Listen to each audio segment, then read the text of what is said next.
Bueno, tengan todos un cordial saludo, una cordial bienvenida a esta su iglesia, Comunidad Cristiana de Transformación. Enviamos un cordial saludo a todos los que nos ven a través de nuestras redes sociales, Facebook, YouTube y YouTube. Esperamos que esta noche sea de mucha bendición para todos nosotros. De verdad que para mí es un reto. Para mí... vamos a aportarnos serios, pues. Para mí el día de hoy es un reto, de verdad es un reto el día de hoy, aparte de tener que expresar y compartir la palabra de Dios, es un reto poder darnos a entender a través de ella. A veces hay ciertas situaciones en nuestra vida que nos llevan a confusión, nos llevan a aflicción, a angustia, y es un reto para nosotros sobresaltar esas situaciones y mirar el propósito de Dios que hay detrás de ellas. Y eso es un reto que vamos a desarrollar el día de hoy. Cómo poder superar esas aflicciones, en quién tenemos que poner nuestra vista. Así que los que están riendo y nos están colaborando desde por allá atrás y todo eso, vamos a bajarle. Vamos a concentrarnos. La palabra que vamos a tratar el día de hoy está basada en Romanos 8, versículos 28 al 30. Y la enseñanza tiene por título: todas las cosas están a tu favor. Todas las cosas están a tu favor. Dice la palabra del Señor en el nombre del Padre, del Hijo y del Espíritu Santo. Y sabemos que a los que aman a Dios, todas las cosas les ayudan a bien. Esto es, a los que conforme a su propósito son llamados. Porque a los que antes conoció, también los predestinó para que fuesen hechos conformes a la imagen de su Hijo, para que Él sea el primogénito entre muchos hermanos. Y a los que predestinó, a estos también llamó. Y a los que llamó, a estos también justificó. Y a los que justificó, a estos también glorificó. Padre, te damos gracias, Señor, en este momento, Padre amado, por permitirnos leer y meditar tu palabra, Señor. Yo te ruego, Padre Santo, que a través de tu Espíritu Santo, Señor, tú dispongas en nuestro corazón, Padre amado, lo propicio, lo necesario para escuchar y poder meditar y entender tu palabra, Señor. Padre, no nos reunimos simplemente a compartir un mensaje, no nos reunimos, Señor, simplemente a leer tu palabra, nos reunimos, Señor, es a escudriñar ese tesoro que tú nos has dejado, Señor. Nos reunimos es a edificarnos como hermanos para glorificarte, para darte honra y para darte gloria, Señor. Yo te ruego que dispongas todo en este lugar, Señor, que quites toda distracción que haya, Padre amado, para que podamos concentrarnos solamente en tu palabra, en el nombre de Jesús. Amén. Todas las cosas nos ayudan a bien, o como dicen otras versiones, todas las cosas cooperan a nuestro bien. Pero cuando pasan estas cosas malas o cuando vienen situaciones difíciles de nuestra vida, ¿qué tan seguros estamos de que esto es así? ¿Qué tan seguro está usted de que todas las cosas, buenas o malas, que vengan a su vida, están dispuestas para cooperar a su bien? ¿Qué tan seguro está usted de eso?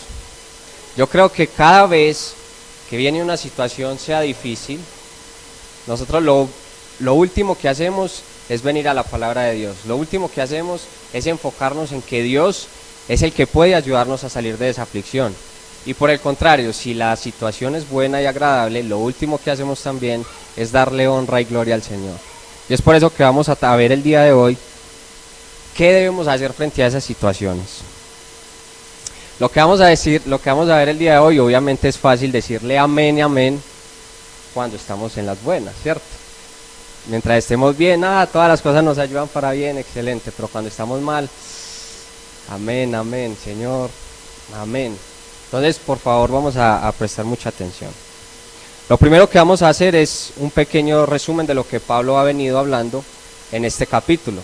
Hasta el versículo 17 del capítulo 8 de Romanos, Pablo ya ha demostrado que somos hijos de Dios. Pablo ya ha demostrado que somos herederos de Dios y que juntamente con Cristo somos coherederos. Pero no solamente se queda allí en la palabra coherederos, también le añade que para ser juntamente coherederos con Él, tenemos que padecer, tenemos que sufrir juntamente con Él.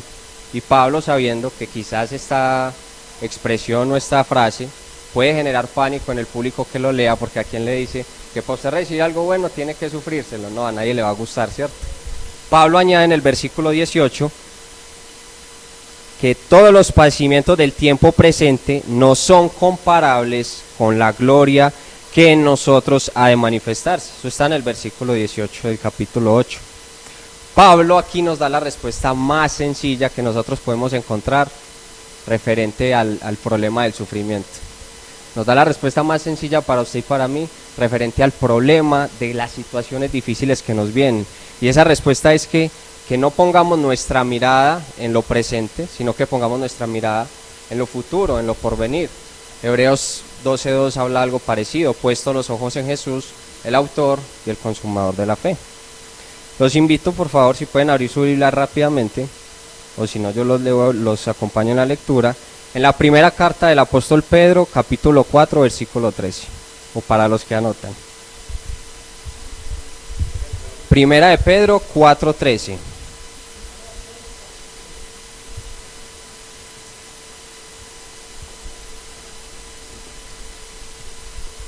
Amén. Dice: si no gozaos por cuanto sois participantes de los padecimientos de Cristo, para que también en la revelación de su gloria os gocéis con gran alegría. Pedro lo que está instando, o lo que nos dice, es lo mismo que Pablo nos ha venido diciendo hasta el versículo 18, que debemos ser participantes de los padecimientos de Cristo, pero él le añade que tengamos gozo a la hora de hacerlo. ¿Cuántos tenemos gozo a la hora de estar enfermos? ¿Cuántos tenemos gozo a la hora de pasar un desamor? ¿Cuántos tenemos gozo a la hora de no tener empleo, de pasar necesidades? Eso es lo que Pedro nos está invitando también, a tener gozo en medio de sus padecimientos. Pablo, de los versículos 18 al 27, también habla de lo mismo que vamos a ver en el versículo 28. Infundir ánimo, dar ánimo ante la certeza de nuestra futura glorificación. Recuerde eso y téngalo presente, que lo que vamos a ver tiene el propósito de nuestra futura glorificación con Cristo Jesús. Y lo que pasa en este versículo 28 es que el Dios en cuyas manos están todas las cosas, el Dios que tiene el poder, el Dios que tiene la soberanía para actuar sobre esas cosas, hace y acomoda todas esas cosas para su bien, para nuestro bien, no importa qué tan difíciles sean esas situaciones. Este pasaje incluso ha sido definido por varios teólogos durante toda la historia como los 3 versículos que son la síntesis de toda la doctrina del libro de Romanos. O sea, ellos están diciendo que esos 3 versículos contienen el resumen de toda la doctrina que se puede ver en Romanos, y eso es lo que vamos a desarrollar el día de hoy. Primero, entonces vamos a ver que básicamente Pablo en este pasaje enumera 5 actos divinos. Predestinación de Pedro. Ah, claro que sí. Romanos 8, 28 al 30. Para el hermano Giovanni que acaba de llegar. Ese es nuestro texto base. Entonces Pablo aquí, durante todo el pasaje, nombra 5 actos divinos. Primer acto divino, la presciencia. Segundo acto, predestinación. Tercer acto, vocación o llamados a la fe. Cuarto acto, la justificación, y quinto acto, la glorificación. Aunque Pablo trata estos 5 actos divinos, simplemente los vamos a mencionar. No vamos a profundizar en cada uno de ellos, puesto que a través de la historia han surgido muchísimas corrientes o muchísimas posturas sobre estos 5 actos, entonces nos quitaría demasiado tiempo. Los 2 primeros actos, presciencia y predestinación, corresponden a la intención de Dios hacia usted y hacia mí. Sí, hermano. Ahí. Entonces, la predestinación y la presciencia corresponden a la intención que Dios tiene con usted y conmigo, y estos 2 actos son eternos. Los otros 3 actos, llamados a la fe o la vocación a la fe, la justificación y la glorificación, son actos de la ejecución de Dios. Es lo que Dios hace que usted y yo ejecutemos frente a Él, y estos actos lo podemos disfrutar en esta estadía en la tierra. ¿En dónde podemos ver estos 5 actos reflejados? En que la presciencia, versículo 29, porque a los que antes conoció. Predestinación, versículo 29 y 30, también los predestinó, y a los que predestinó. Llamados a la fe, vocación a la fe, llamados a la fe, conformes a la imagen de su Hijo, versículo 29. Justificación y glorificación la vemos en el versículo 30. Ahora, habiendo hablado de lo que podamos encontrar en este pasaje y de las controversias que quizás puedan surgir, vamos a entrar en materia. Quizás para nosotros y para la mayoría del pueblo cristiano, este es quizás el pasaje o los versículos que contienen la promesa más maravillosa con la que podemos infundirnos aliento, consuelo y con la que podemos consolar también a nuestros hermanos. Este ha sido relatado como la promesa más maravillosa que hay en el Nuevo Testamento para los que creemos en Dios. Y en este pasaje vamos a tratar 3 enseñanzas el día de hoy. Primera enseñanza, que tenemos la certeza de que el Dios soberano gobierna todas las cosas para nuestro bien. Yo quiero que usted y yo entendamos el día de hoy, y que usted entienda el día de hoy, que usted no está fuera de la voluntad de Dios. Usted no está por ningún motivo fuera de todos los planes de Dios. Es más, usted está encaminado a ese propósito que Dios tiene aquí en la tierra con cada uno de nosotros. Pablo en este pasaje no dice que usted y yo vayamos a tener una probabilidad o una mera ilusión de que todas las cosas puedan ayudar a bien para nosotros. Lo que él dice es algo en lo que todos tenemos que tener la certeza. Vemos la primera palabra, y sabemos. Esta palabra significa que usted y yo comprendemos, que usted y yo reconocemos que Dios es soberano. Pero ¿cómo sabemos que Dios es soberano en nuestras vidas? Porque venimos y llegamos postrados a sus pies en arrepentimiento y fe. Por eso sabemos que Dios es soberano, porque Él acomodó todas las cosas en el universo, Él acomodó todas las cosas en el mundo para que usted y yo pudiéramos llegar en arrepentimiento y fe a sus pies.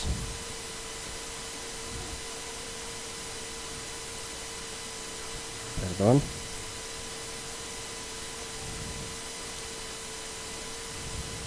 Dice un predicador que el que no gobierna todo, a final de cuentas, no puede gobernar nada. Pablo lo que quiere decirnos a través de esta primera frase, y sabemos que a los que aman a Dios, todas las cosas les ayudan a bien, todas las cosas, está diciendo que Dios es tanto Dios de lo bueno como Dios de lo malo, que Dios gobierna tanto lo bueno como gobierna tanto lo malo.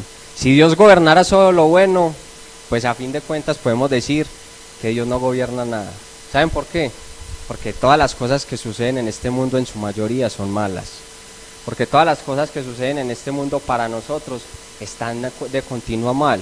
¿Y eso a causa de qué? Del pecado. Por eso se dice que el que gobierna todo hace que todo funcione a nuestro bien para nosotros. Un ejemplo muy práctico para esto es un químico farmacéutico, estudiado con toda su experiencia. Él tiene la capacidad de coger las sustancias que son venenosas, que son peligrosas, y con su estudio y con su experiencia puede ponerlas cada una en su proporción para hacer un medicamento que pueda curar, que pueda sanarnos y no que pueda hacer daño. ¿Cuánto más Dios que en su soberanía, cuánto más Dios que con todo su poder, cuánto más Dios que con todo su gobierno puede hacer que todas las cosas, que todas las situaciones que suceden en nuestras vidas puedan cooperar para nuestro bien? Entonces yo les pregunto, ¿de qué se preocupan? ¿De qué nos preocupamos cuando viene la aflicción? Pero eso es muy fácil decirlo, ¿cierto? Porque cuando pasamos por la aflicción es cuando ni siquiera tenemos presente que Él gobierna todo, porque nos dejamos gobernar de la aflicción, porque nos dejamos llevar de cada situación que pueda venir a nuestra vida. Cuando Romanos 8:28 dice todas las cosas, significa exactamente eso, todas las cosas, tanto buenas como malas. Dios lo controla absolutamente todo. Y yo quiero que recordemos a José en el libro de Génesis. ¿Qué pasó con José? ¿Fue vendido por quién? Por sus hermanos.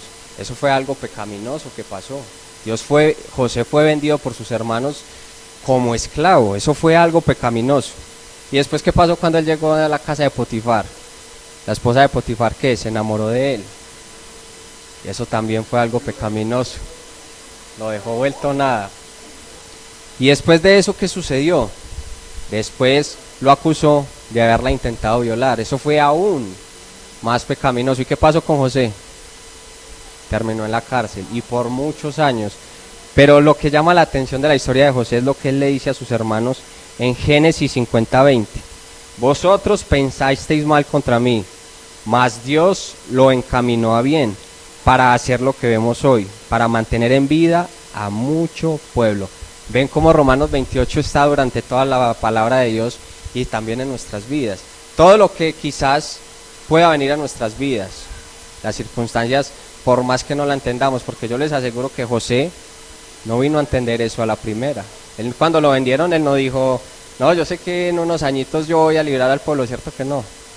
Él sufrió también que es ser esclavo, y cuando lo acusaron falsamente, él tampoco dijo, no, me van a acusar porque yo tengo un propósito, no. Él sufrió lo que era estar preso en la cárcel por culpa de una mala difamación. Y otro ejemplo de las cosas malas lo podemos ver en el Señor Jesucristo. ¿Cuál es el mayor pecado que se ha cometido en la historia? Amén. La desobediencia es el mayor pecado. Pero como el mayor pecado que se puede cometer, según la palabra y el Nuevo Testamento, es la ejecución y la muerte de nuestro Señor Jesucristo. Ese fue el mayor pecado que se pudo haber cometido. Pero si no se hubiera cometido ese pecado, ¿qué hubiera pasado con nosotros?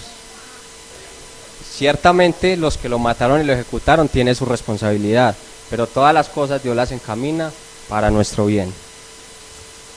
Y miremos lo que dicen Pedro y Juan en Hechos 4, 27 y 28.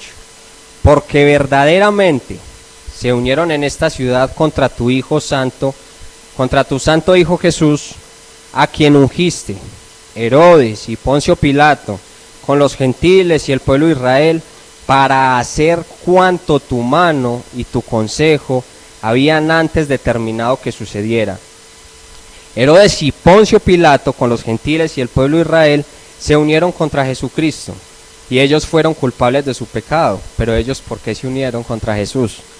Para hacer cuanto tu mano y tu consejo habían antes determinado que sucediera. ¿Ven cómo Dios empareja todas las cosas para nuestro bien? Porque sin la muerte del Señor Jesucristo, yo les aseguro que ninguno de nosotros estuviera acá. Ese ha sido el regalo más glorioso que usted y yo hemos recibido. Y la bendición mayor que podemos recibir es que Dios nos haga conformes a la imagen de ese Hijo que murió por nosotros. En este punto nosotros debemos aplicar la lógica de la fe. Si Dios es soberano y todopoderoso y lleno de sabiduría, y nos ama a tal punto de haber entregado a su propio Hijo para salvarnos, debemos creer que todo lo que Él decretó para nuestras vidas es para nuestro bien, aunque ni siquiera lo podamos entender desde este lado de la eternidad, porque lamentablemente nosotros no podemos leer la mente de Dios. Si nosotros pudiésemos leer la mente de Dios, no, pues yo me caí por esto pues ya sé por qué me caí, ya sé por qué me robaron, ya sé por qué esto y por qué lo otro. Pero como no lo podemos entender, el llamado es ¿a qué? A confiar. Nosotros amamos a Dios por quien Él es, lo amamos por lo que Él ha hecho, hará y hará en nuestro favor. En el proceso de regeneración el Espíritu Santo abrió nuestros ojos, ¿para qué? Para que pudiésemos entender cuál es su voluntad y para que podamos ver la belleza, la gloria y el valor y carácter de los atributos de Dios. ¿Y cuáles son esos atributos de Dios? Un Dios lleno de bondad, un Dios lleno de gloria, un Dios lleno de poder, un Dios lleno de paciencia, un Dios digno de ser amado con todas nuestras fuerzas.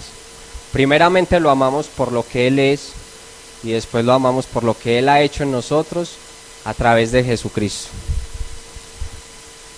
Miren lo que dice Pablo en la parte B del versículo 28. Esto es a los que conforme a su propósito son llamados. La parte del versículo 28.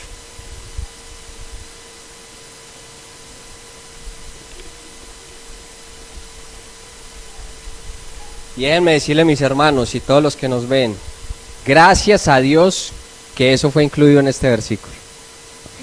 ¿Saben por qué? Porque usted y yo sabemos que amamos a Dios, pero también sabemos que no lo amamos como deberíamos amarlo.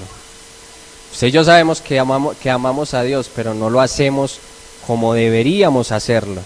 Y si nos quedáramos solo en la primera parte de este versículo, ¿saben qué puede pasar? Siendo nuestro amor frágil, siendo nuestro amor fluctuante, ¿saben qué pasa? Que el enemigo, que Satanás, va a venir a nuestra mente, a cada uno de nosotros, y nos va a poner a dudar de que esta promesa sea para nosotros. Nos va a decir: Norita, ¿sabe qué? Usted no ama a Dios, esa promesa no es para usted. ¿Sabe qué, Lorena? Esa promesa no es para usted, usted no ama a Dios como debería. Es por ese motivo que damos gracias a que no depende de nosotros, sino que depende del llamado de Dios. No depende de nuestro amor hacia Él, depende de que Él nos llamó y que esa promesa se va a cumplir en nosotros porque Él nos llamó. Si dependiera de nuestro amor, la verdad ni siquiera podríamos contemplar aferrarnos a esta promesa.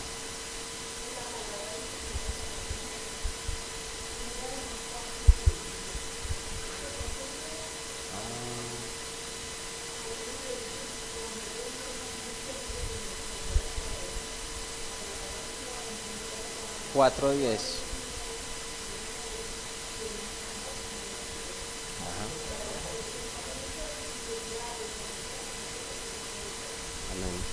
Sí, lo dice en 1 Juan 4:10 y versículo 19 también dice: en esto consiste el amor, no en que nosotros hayamos amado a Dios, sino en que Él nos amó a nosotros y envió a su Hijo en propiciación por nuestros pecados. Dice el versículo 19 que nombra la pastora: nosotros no le amamos a Él porque Él nos amó primero.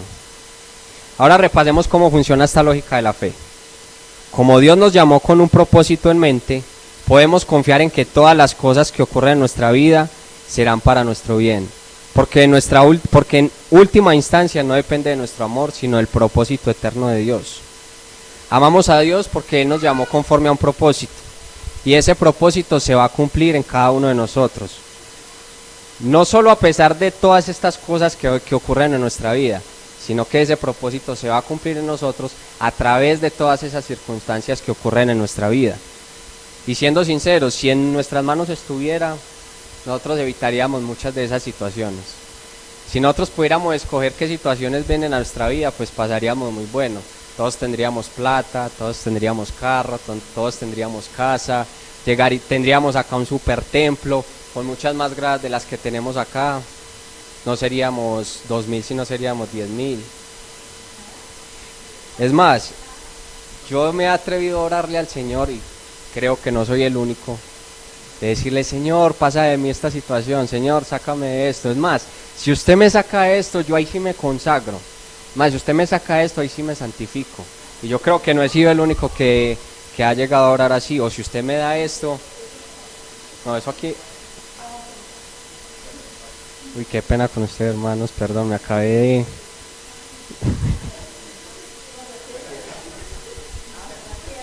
Si dependiera de nosotros, no pasaríamos por muchas de estas cosas o de estas situaciones. Y es aquí donde Dios me llevó a reflexionar. Cuando estuve hospitalizado, ya les he contado qué sucedió en ese momento. Cuando hablé con el pastor, y a través de la palabra que el pastor me dio recordando la eternidad, que fue lo más importante que recibí ese día, poner mis ojos en la eternidad. En ese momento lo que más reflexioné es por qué una situación me hizo alejar de la eternidad, porque una enfermedad que ya es un mero recuerdo, porque para gloria de Dios, 1 mes y medio después de haber salido de todo ese proceso, ya estoy prácticamente a un 90%. Porque una enfermedad que duró 1 mes y medio, 2 meses, me hizo alejar de la eternidad. Pero no porque en realidad me haya alejado, sino que yo pensé que así había sido. Porque incluso llegué a sentir temor de lo que pudiese pasar. Llegué a sentir dolor de lo que pudiese pasar. Me imaginaba dejando a mis hijas, a mi esposa. Y es ahí donde el Señor me llevó a reflexionar y le pedí a Dios. Lo primero que hice fue pedirle a Dios que me quitara esa situación negativa. No que ella me sacara, sino que me ayudara a entender el por qué estaba pasando esa situación. Y le dije que no quería enfocarme en esa situación, no quería enfocarme en mi enfermedad, quería enfocarme en lo que Él quería para mí. Y fue ahí donde me puse en la posición de Dios, con todo respeto y reverencia, claro está. Y entendí que para Dios no hay cosas buenas ni hay cosas malas. Para Dios simplemente hay cosas. Para Dios tu situación no es buena ni mala, es simplemente una situación en la que Él está formando el carácter de Cristo en ti. Para Él no dice, ay, Johnny está pasando por una situación mala, no, para Él, Johnny está pasando por una situación que lo va a acercar más al carácter de Cristo. Y eso es lo que usted y yo tenemos que entender, y tenemos que empezar a caminar según esa visión y según esa perspectiva del Señor, de que cualquier situación que sea, que llegue a nuestra vida, nos va a acercar más al carácter de Cristo, porque como hablábamos ahorita, cuán fácil es que se nos olvide que en las buenas Dios está. Cuando tenemos buen empleo con buen salario, cuánta reverencia le damos a Dios. Cuando nuestro hogar marcha bien, cuántas gracias le damos a Dios porque nuestro hogar marcha bien. Cuando estamos saludables, le damos gracias a Dios por nuestra salud. Cierto que es muy difícil a veces hacerlo en las cosas buenas, porque incluso en las cosas buenas también Dios forma nuestro carácter. Y en la escasez, amén.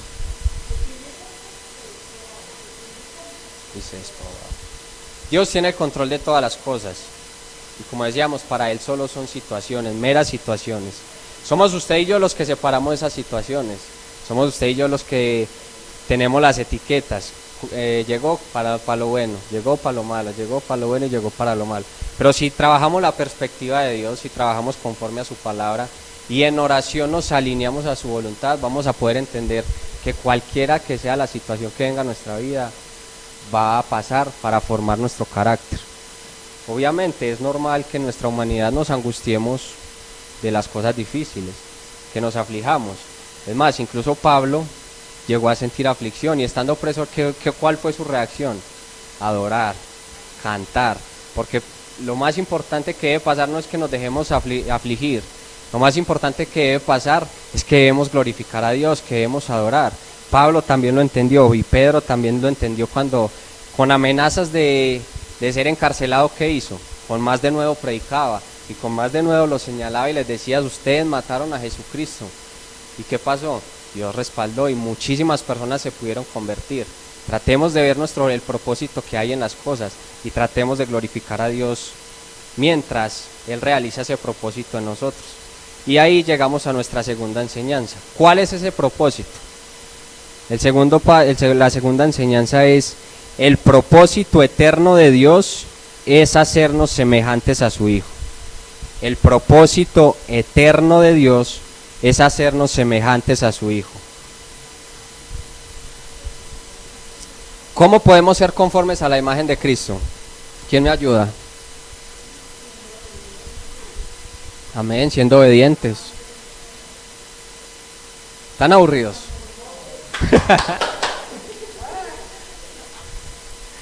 ¿Cómo podemos ser conformes a la imagen de Cristo? Muy sencillo, leyendo y estudiando la palabra de Dios. No basta con leerla, basta con estudiarla y meditarla, ponerla por obediencia. Si queremos ser conformes a la semejante de Cristo, ¿qué tenemos que hacer? Leer y estudiar la vida de Cristo. Ese fue el primer consejo que yo recibí cuando llegué a una iglesia. El pastor que me recibió, lo primero que me dijo es: si usted quiere leer la Biblia, vaya a los evangelios y estudie la vida de Cristo. Mire cómo Él ayunaba, mire cómo Él oraba, mire cómo Él predicaba, mire cómo era Él con la gente, mire cómo Él era con sus discípulos. Si queremos parecernos a Cristo, debemos estudiar su vida, llenándonos del Espíritu Santo. ¿Y cómo nos llenamos del Espíritu Santo? ¿Qué creen ustedes que es llenura del Espíritu Santo? La palabra de Dios, en el libro de los Hechos y a través de las cartas paulinas, nos dice que la llenura del Espíritu Santo es que el Espíritu Santo tiene control pleno de nosotros, de nuestras facultades, de nuestra mente, de lo que hablamos, de lo que hacemos. No es una posesión como nos las han pintado, de que empezamos a chapalear, a hablar en lenguas, a aurear saco. No, no es eso, no es una posesión, es que todo nuestro ser está controlado por el Espíritu Santo. Y lo otro, para ser conformes a la imagen de Cristo, hacer la obra que Dios nos dejó acá en la tierra. si no predicamos la palabra de Dios, si no nos amamos unos a otros y si no estamos afuera trayendo a los que Dios tiene ya para salvación, no estamos haciendo la obra de Cristo y obviamente no nos vamos a parecer a Él.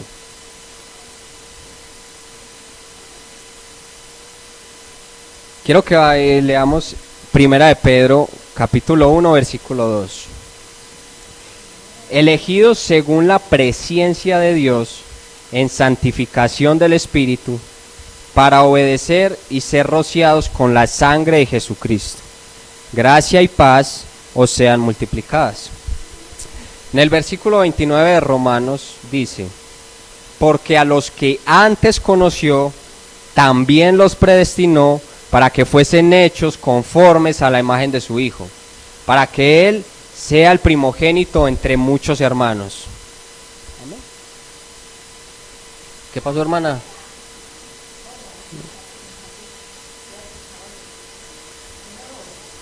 ¿Por qué Pablo en este versículo 29 usa la palabra predestinó y conoció de antemano? ¿A qué se refiere con esto? Está diciendo el apóstol Pablo que Dios sabía de antemano quiénes iban a creer y quiénes iban a aceptar la invitación del evangelio y por eso los escogió. Así es como yo ya sabía que yo no iba a creer y entonces lo va a escoger. Así es como muchos leen Primera de Pedro. Muchos lo leen así. Como Dios lo sabe todo, Él sabía quiénes iban a creer en el evangelio y a esos eligió. Si eso es verdad, entonces podemos decir que la salvación está en manos del hombre y no de Dios. ¿Sí? Dios entonces no sería el que elegiría, sino que nosotros tendríamos en nuestra potestad el ser salvos. Esta es una interpretación equivocada de la frase conoció de antemano la presciencia.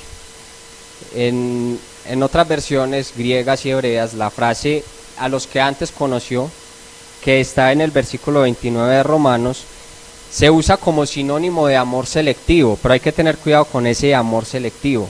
No es que Dios conoce lo que usted y yo vamos a hacer, es que Él nos conoce a nosotros. Cuando usted dice, mi esposo me conoce o mi esposa me conoce, ¿es por qué? Porque usted tiene una relación.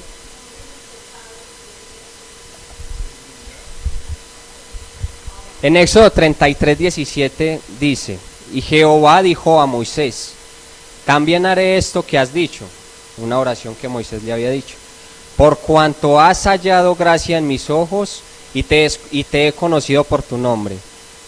Dios es omnisciente, no podemos negarlo. Dios sabe y conoce todos los nombres de todas las personas que han existido durante la historia, las que existen ahora y las que van a existir.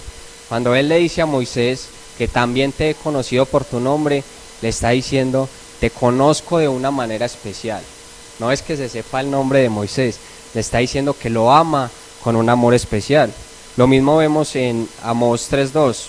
A vosotros solamente he conocido de todas las familias de la tierra, por tanto os castigaré por todas vuestras maldades. Vemos otra vez lo mismo. Dios conoce a todas las familias del mundo, pero tiene una relación particular con los que son suyos. Y el Señor mismo lo expresa en Juan 10, versículos del 14 al 15.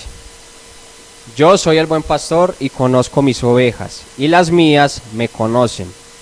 Así como el Padre me conoce y yo conozco al Padre, yo conozco al Padre y pongo mi vida por las ovejas. El Padre y el Hijo se conocen, en el sentido en que ellos tienen una relación. Cristo conoce al Padre, se relaciona con el Padre, y el Padre se relaciona con Cristo. En Mateo 7:23 dice el Señor, y entonces les declararé, nunca os conocí, apartados de mí, hacedores de maldad. ¿Por qué les está diciendo eso? Porque nunca tuvo una relación estrecha con ellos. Entonces podemos entender que cuando Él dice los que antes conoció, es porque ya había una relación. Ese amor selectivo no es que Él escogió a Dorita y a Johnny, no. Que Él escogió a la hermana Diana y a la hermana Leida, no. Sino que Él amó a los que Él predestinó, a los que ya estamos encaminados en esa predestinación que Él ya puso de antemano.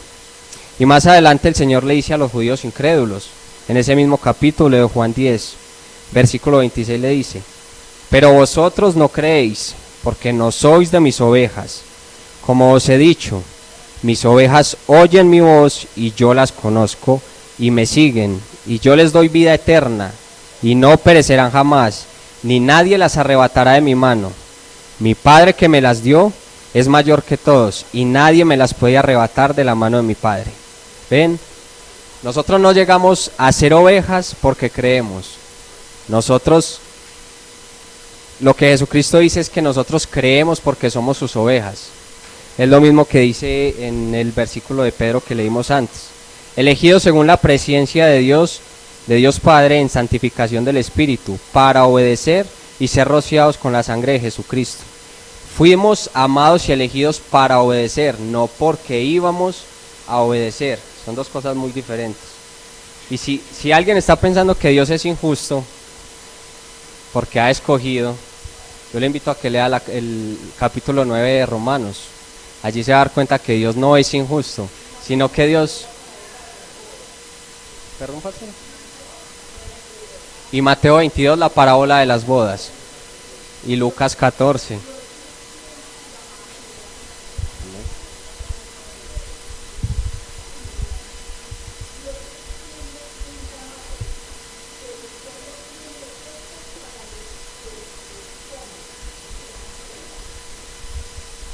Amén. Entonces yo le invito a que lea estos textos que hemos dicho: Romanos 9, Lucas 14, y se va a dar cuenta que Dios no es injusto, que antes Dios es muy misericordioso, y que Dios nos amó de una manera que nosotros no nos podemos imaginar. Este tema de la predestinación es un tema complicado. Es muy sencillo de entender, pero es un tema complicado porque mucha gente lo complica. Así que este tema lo vamos a tratar en las escuelas de transformación, y ya el pastor se va a encargar de ampliarlo, así que no se las pierda. Recapitulando, Dios nos predestinó a ser conformes a la imagen de su Hijo. Lo que Pablo dice en estos dos versículos es que Dios va a usar todas las circunstancias de nuestra vida para moldearnos, para pulirnos, hasta que reflejemos a Jesucristo. Dios nos está echando en el molde glorioso, en el molde grandioso de la belleza de Jesucristo. Y es ahí donde usted y yo tenemos que llegar. Más adelante vamos a ver que hay algo grandioso en todo eso. Dice Sugel Michelén, un predicador: Dios no solo nos adopta como hijos, sino que está moldeando en nosotros el parecido familiar. Dios nos está moldeando conforme a la imagen de Cristo. Él está formando una familia grandísima, una familia con muchos hermanos, y la buena noticia es que todos nos vamos a parecer al primogénito, todos nos vamos a parecer a Jesucristo, a ese Hijo entregado por usted y por mí. Todos vamos a estar en ese molde conforme a la semejanza de Cristo. El entender esto, y quiero que de verdad lo entendamos, nos debe ayudar y nos dejan la obligación de buscar la santidad. Nos dejan la obligación de obedecer su palabra, obedecer esa palabra de Dios. Porque ser hechos conforme a la imagen de Cristo es obedecer al Padre. ¿Quién mayor ejemplo de obediencia al Padre que Jesucristo? Así que usted y yo tenemos la obligación de obedecer y buscar la santidad. Ya sabemos que la santidad es un camino, y en ese camino tenemos que ir avanzando, no nos podemos quedar estancados.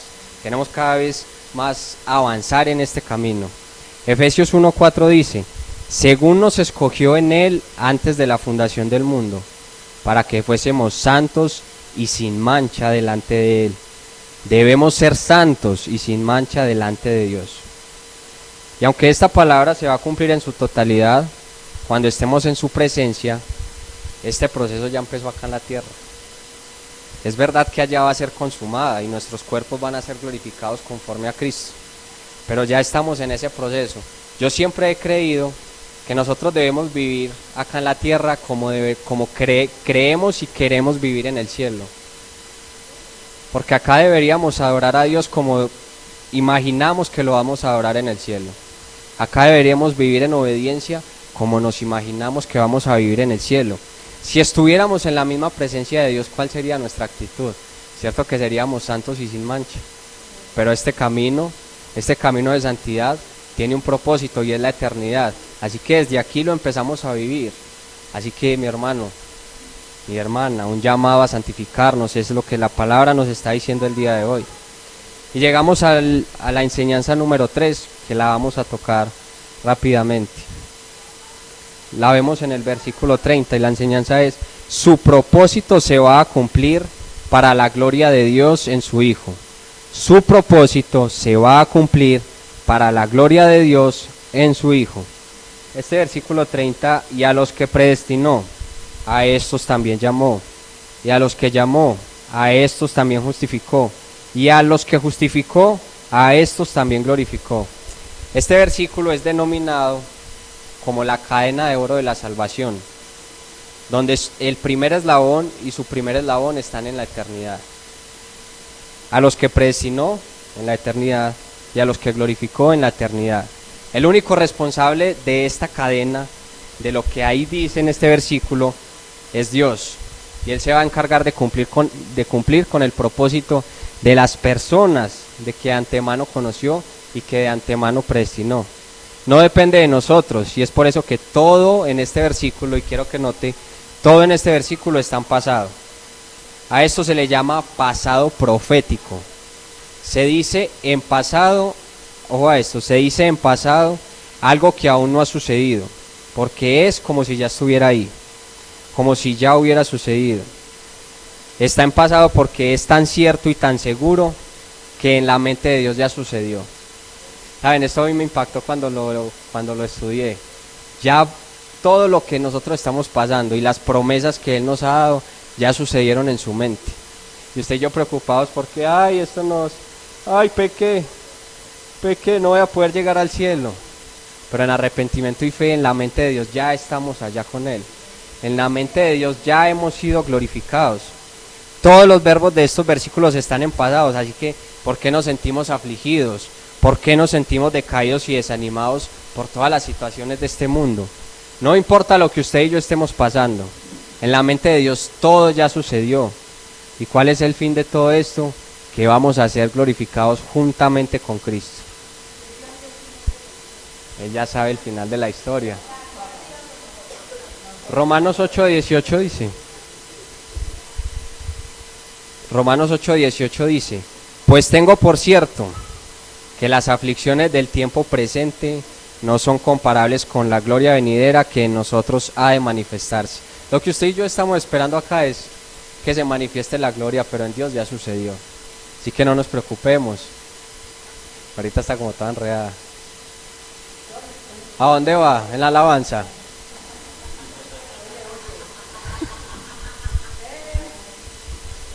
¿Saben qué significa la palabra glorificado? La palabra glorificado significa ser perfeccionados hasta el punto de parecernos a Jesús. Y esto en la mente de Dios ya está hecho.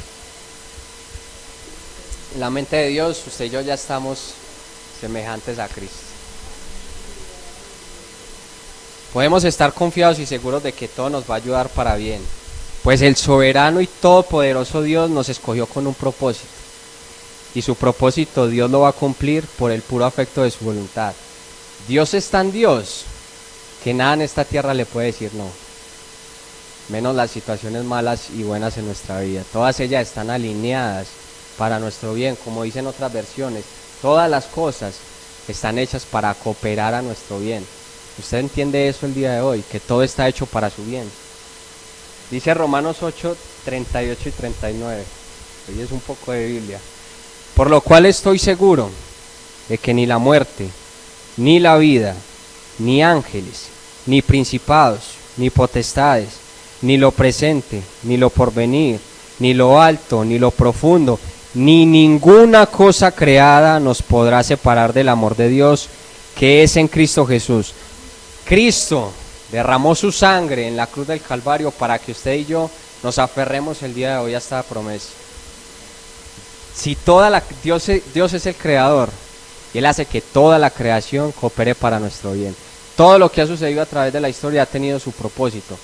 No estoy diciendo que Dios lo haya provocado, pero ha usado todo para nuestro bien. Dios no provoca el pecado. Dios no ha provocado el pecado en nosotros, ni mucho menos nos va a tentar. Pero muchas veces de situaciones de pecado, Dios ha hecho propósitos grandes, como ya lo vimos con José, como lo vimos con Jesucristo. Aquí sé que todos somos creyentes. Si alguien nos está viendo y no es creyente el día de hoy, yo quiero decirle que no necesitamos saber si somos escogidos o no. No necesitamos saber si Dios nos conoció de antemano o no. Lo único que necesitamos saber es que Dios nos amó, es que Dios tuvo misericordia de nosotros y que tiene sus brazos abiertos para venir, para que vengas en arrepentimiento y fe hacia Él. Las puertas de la salvación están abiertas para todos nosotros. Lo único que tenemos que hacer es entrar en Cristo Jesús. Vamos a orar. Padre Santo, te damos gracias, Señor, por tu maravillosa palabra, Padre amado. Señor, yo te ruego que a través de tu Espíritu, Señor, tú puedas hablar a tu iglesia, puedas hablar a nuestras vidas, Señor. Padre, por favor, cuando vengan situaciones que no podamos entender, Señor, cuando vengan adversidades, cuando vengan aflicciones que quieran tumbarnos, cuando venga el enemigo, Señor, también a distraernos, Padre Santo, de tu propósito, a través de tu Espíritu, tú puedas recordarnos, Señor, quién eres tú, Padre Santo, delante de nosotros. ¿Quién eres tú, Señor? Ese Dios grande, ese Dios soberano, ese Dios todopoderoso que ha derramado su sangre en esa cruz del Calvario para que nosotros podamos estar confiados en Él, Señor. Padre, yo pongo todas las peticiones de mis hermanos delante de ti, Señor. Padre, tú conoces las situaciones de aflicción, las situaciones de dificultad que están pasando mis hermanos, Señor. El dolor en su corazón, el dolor en su cuerpo, el dolor en su mente, Señor. Solo tú lo conoces, papá. Señor, trae refrigerio, trae descanso a través de tu palabra, Señor. Padre, que podamos conocerte, Señor, como ese Dios que alinea todas las cosas para nuestro bien, Señor, que hace que todo coopere para nuestro bien, papá. Señor, y en las cosas buenas no permitas que te saquemos de nuestra mente, Señor. No permitas que hagamos de ti, Señor, un lado para continuar con nuestra vida, Señor, sino que tú seas ese centro, que tú seas ese estandarte en nuestra vida, Señor, y que seas ese propósito para llegar a la eternidad, a glorificarte, Señor. Ayúdanos a vivir en esta tierra conforme a tu propósito. Ayúdanos a vivir en esta tierra en santidad, Señor, en obediencia, clamando, Señor, también por la salvación de otras personas, papá. Ayúdanos a predicar tu palabra, Señor, porque por la locura del evangelio muchos se van a salvar, Señor. Por la locura de la predicación es que muchos van a llegar a tus pies, Señor. Danos de nuevo como iglesia, Señor. Fortalécenos como iglesia, papá. Levanta personas de intercesión, Señor. Levanta personas de oración, Padre amado, para edificar a tu iglesia, Señor, y para poner todas nuestras peticiones delante de ti, Señor, para que tus escogidos, Señor, podamos glorificarte, Rey amado. Señor, yo bendigo la vida de cada uno de mis hermanos, Señor. En el nombre de Cristo Jesús, te damos gracias por tu palabra, Señor. En Cristo Jesús. Amén.